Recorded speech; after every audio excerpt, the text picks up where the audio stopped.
Como o primeiro vídeo deu muito certo, eu resolvi adiantar a parte 2, então eu tô trazendo mais 7 animes isekais muito únicos, bem diferentes do comum. Animes muito bons que fogem bastante do padrão FIFA e podem agradar até quem não gosta de isekai. Começando pelo isekai do cara que vira uma espada. Uma proposta que poderia ser clichê se o cara reencarnasse como qualquer coisa humana ou próxima de um humano. Mas como ele reencarna como um objeto, por mais que ele mantenha a consciência dele, a proposta muda drasticamente. Pouco tempo depois que ele é reencarnado nesse mundo como uma espada, ele conhece uma garotinha de uma raça meio felina, meio humana, que sofre muito preconceito, é bastante discriminada desde pequenininha, perdeu os pais por conta disso e estava sendo escravizada naquele momento. Obviamente, ela é salva pelo protagonista e conhecer a espada muda a vida dela da água pro vinho. E é desse momento em diante que a história começa pra valer, pois os dois saem numa jornada, mas num primeiro momento, a menina só é forte por causa da espada dela. E com o passar dos episódios, até porque a espada, o protagonista, que é a espada, fica forte muito rápido, ela vai treinando, ela vai ficando mais forte e também começa a conseguir se virar sozinha. Claro que no meio do caminho outros personagens vão aparecendo, outros personagens também vão descobrindo que a espada dela é muito mais especial do que parece. Aí sabe como é que é, né? Uma produção um pouco acima da média, personagens carismáticos e uma história um pouco mais interessante, um pouquinho diferente do comum, acabaram fazendo com que esse anime fosse um sucesso, ao ponto dele ganhar a segunda temporada logo quando a primeira temporada acabou. Porém, a gente ainda não recebeu a segunda temporada, provavelmente vai sair agora em meados de 2025.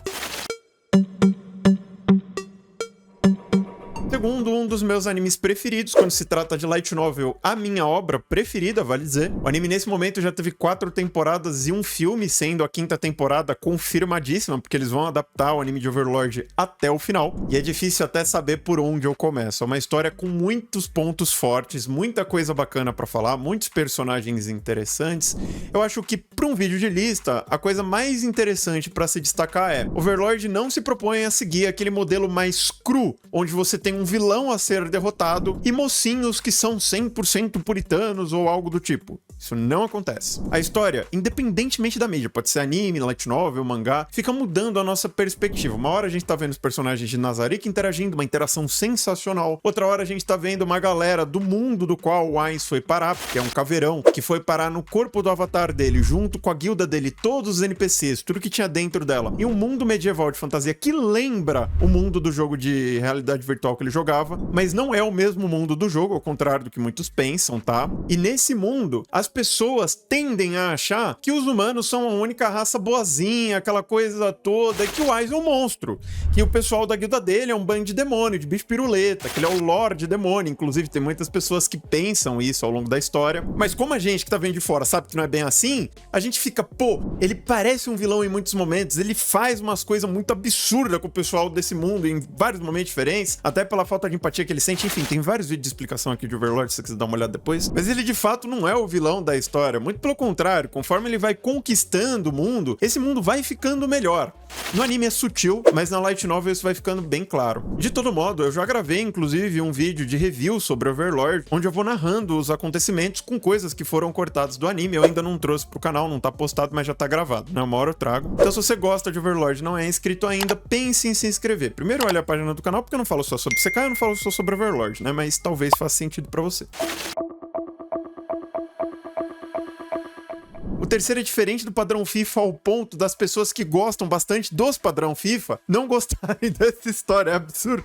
Seihachi no Paladin acompanha a história de um menininho que morre bem novinho e acaba indo parar em outro mundo por conta da deusa da luz. Mas a deusa da luz, diferente de vários outros isekais, não reencarna ele por pena ou algo do tipo. Porque ela precisava escolher alguém que fosse capacitado o suficiente depois que crescesse, obviamente, para reencarnar lá e cumprir o que ela precisava fazer para salvar aquele mundo da destruição. E como a deusa estava mais do que interessada em fazer esse menino ficar forte, ele foi reencarnado num lugar apropriado para isso, por mais que ele fosse criado por pessoas que não eram humanas. Pelo menos não naquele momento. Afinal, 3 ex-heróis há sei lá quantos séculos atrás brigaram com um deus maligno numa determinada região do continente, que no momento em que o protagonista nasceu, não era mais habitada por seres humanos. Mas esses 3, devido a um acordo que eles fizeram com o deus maligno, mantiveram a consciência, a sanidade e criaram um menino com o maior carinho, com a maior atenção possível. Então dá pra dizer que o protagonista da história foi uma criança feliz, que foi amado pelos pais, pelo avô, até que o deus maligno voltou pra cobrar a conta. Desse momento em diante, ele acaba fazendo um pacto com a deusa que reencarnou ele naquele mundo, mas ele não consegue salvar salvar todo mundo e acaba saindo das terras onde ele nasceu para se aventurar e cumprir a promessa que ele fez com a deusa da luz.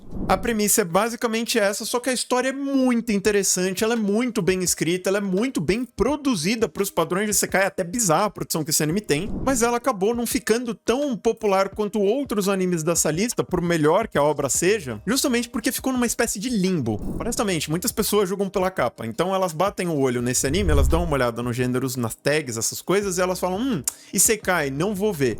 Aí quem gosta de Isekai, para pra ver, achando que é mais do mesmo, né? Porque as pessoas, elas estão acostumadas, elas querem ficar na mesmice muitas vezes, e elas falam, nossa, isso aqui é muito chato, porque é bem diferente do comum e não tem vários clichês que as pessoas mais prezam nesse tipo de história. Então você não tem pseudo-harem, você não tem mulheres jogando no protagonista, você mal e mal tem mulher no grupo que viaja junto com o protagonista. Eventualmente ele vai arrumar as mulheres, até tem duas deusas muito interessadas nele nesse presente momento da história, mas não é o foco, então não tem esse fanservice pra galera que curte essa parada de self-insert, né? Se colocar no lugar do protagonista e se sentir especial, se sentir amado pelas mulheres bonitonas, isso não acontece. Eles focam mesmo, assim, em limpar o mundo do caos e da destruição, né? Em filosofar sobre as coisas relacionadas aos deuses, ou porque o mundo tá todo caótico, porque o ser humano é um bicho muito falho, dentre outras coisas. Então, uma carga dramática diferente, enfim, tem vários pontos muito interessantes que eu poderia citar por mais uns 5, 10 minutos, mas aí eu teria que fazer um vídeo específico a respeito também, né?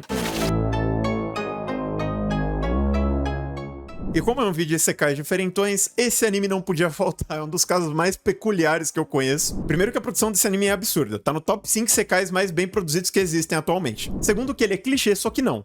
Tem vários clichês relacionados a pseudo-harem, principalmente, mas o mundo e a proposta narrativa da história é muito diferente do comum. Até por conta do terceiro ponto que torna esse Isekai muito curioso. Essa história é basicamente um spin-off de Tenchi Muyo, um anime muito popular lá no Japão que começou a ser passado na década de 90 e lança até hoje. Só que Tenchi Muyo não é um Isekai, é um anime de ficção científica. Tem o pseudo-harem, tem alguns clichês que são comuns em Isekai hoje em dia, mas é uma proposta bem diferente do Isekai convencional que a gente tá acostumado a ver, tá? Porém, o anime que eu tô recomendando pra vocês agora é de fato um Isekai, porque a quarta temporada de Tenchi Muyo já foi feita pensando em fazer esse anime Isekai. Então são 4 episódios de construção, como se fosse prequel, sabe? Pra contextualizar a ida do Kenshi, que é o protagonista desse anime Isekai que eu tô mostrando, que eu tô recomendando pra vocês agora.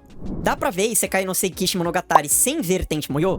Sim. Mas, recentemente eu vi a quarta temporada de Tenchi Muyo e ela respondeu praticamente todas as perguntas que eu fui me fazendo ao longo da história, enquanto eu tava assistindo esse Isekai que eu tô recomendando. Então, faz mais sentido assistir Tenchi Muyo primeiro pra depois ver esse Isekai? Faz. Mas como eu sei que boa parte das pessoas não vai ter interesse nenhum em Tenchi Muyo, até por ser um anime antigo, pelo menos nas primeiras temporadas, sem ver esse Isekai primeiro, vê esse Isekai. E aí, se você gostar e ficar em dúvida igual aconteceu comigo, você faz exatamente o que eu fiz e vai pra Tenchi Muyo, que você vai gostar bastante também. Agora, um que junto com Overlord no primeiro vídeo, a galera ficou, nossa, mas você não falou de Tensura, você não falou de Tensura, como se não fosse ter parte 2, 3, 4. Tensura é uma das minhas light novels preferidas, assim como Overlord, mas diferente de Overlord, o anime de Tensura é muito bem adaptado. É muito bem produzido também para os padrões de Isekai, então vale muito a pena assistir o anime também. Overlord costumo recomendar para quem é mais engajado com light novel a ficar na light novel. Tensura, independente da mídia que você for consumir, você provavelmente vai gostar. E esse é um daqueles casos onde a premissa é simples de entender, mas o desenvolvimento é tão bem feito, a história é tão bem escrita, ela é tão bem elaborada, que com o passar dos episódios a tendência é você gostar cada vez mais. Tensura começa com um japonês de meia idade morrendo aleatoriamente para variar e reencarnando em outro mundo como Slime.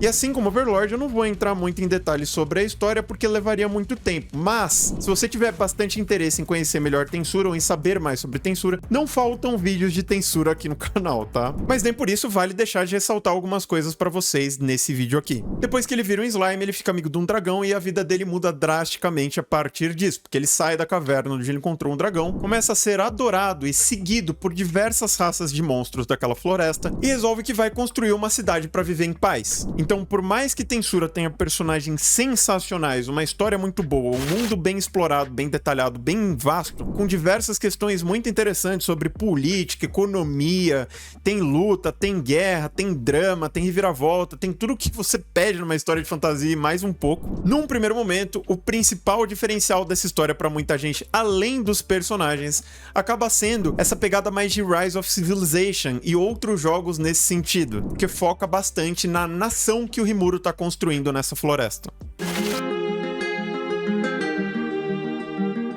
Esse é um dos animes isekais mais antigos, entre aspas. Entre aspas, porque ele foi um dos primeiros isekais a lançar depois de Sword Art Online. Vai ter gente falando... Sword Art Online não é tão importante assim, Zero no Tsukaima não é... Fatos são fatos. Antes de Sword Art Online, Zero no Tsukaima era de um jeito e era menos comum. Depois de Sword Art Online e Zero no Tsukaima, a tendência começou a mudar drasticamente e o padrão FIFA foi criado. Essa é a história do isekai, basicamente. De todo modo, por mais antigo que seja, e apesar de carregar alguns clichês relacionados a pseudo-harem, principalmente, Outbreak Company ainda é considerado muito diferente do comum, porque o protagonista, assim como Subaru, por exemplo, vai parar no mundo de fantasia medieval exatamente do jeitinho que ele era, sem poder nenhum praticamente. Mas ao contrário de Subaru, que ainda tem pelo menos um poder sobrenatural, que é o poder de voltar da morte, o protagonista de Outbreak Company não tem poder nenhum, de verdade.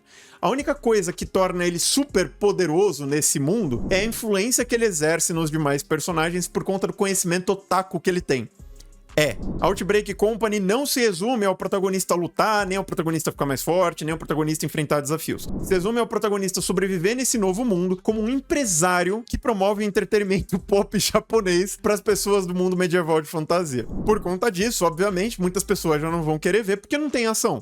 É focado em fantasia, comédia e vida cotidiana, de certa forma, como se fosse uma espécie de Hong Kong, mas desde que você não odeie pseudo-harem e não se importe de não ter ação, Outbreak Company é muito bem feitinho e vale a pena ser assistido.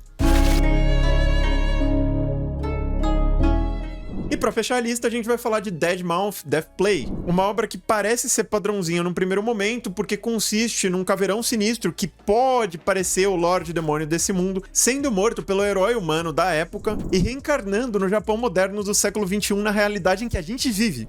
E a partir desse momento que as coisas começam a fugir muito do padrão, mas tipo, muito mesmo. Primeiro porque o protagonista reencarna num corpo que tinha acabado de falecer, o menino tinha acabado de ser assassinado, e pra piorar, não foi um assassinato aleatório, não foi porque queriam roubar a carteira dele nem nada do tipo. Por causa disso, a mina que mandaram matar ele foi matar ele de novo. Só que como o protagonista não era mais um moleque que tinha sido assassinado, e sim um cara super forte do mundo medieval de fantasia que conseguiu usar a magia mesmo no nosso mundo, ele acabou matando ela. Aí, a menina acaba virando uma morta-viva que, por consequência, passa a ser a subordinada dele. Por causa disso, ele é apresentado a outros personagens que também trabalham no submundo do Japão, mas ao longo da história, a gente acaba percebendo que esses personagens, a família do menino que morreu, né, que é o atual corpo dele, estão envolvidas com outras entidades sobrenaturais. Isso inclui tanto pessoas que sabem usar magia como protagonista, que talvez, possivelmente, vieram do mesmo mundo dele, quanto pessoas modificadas geneticamente, dentre outros.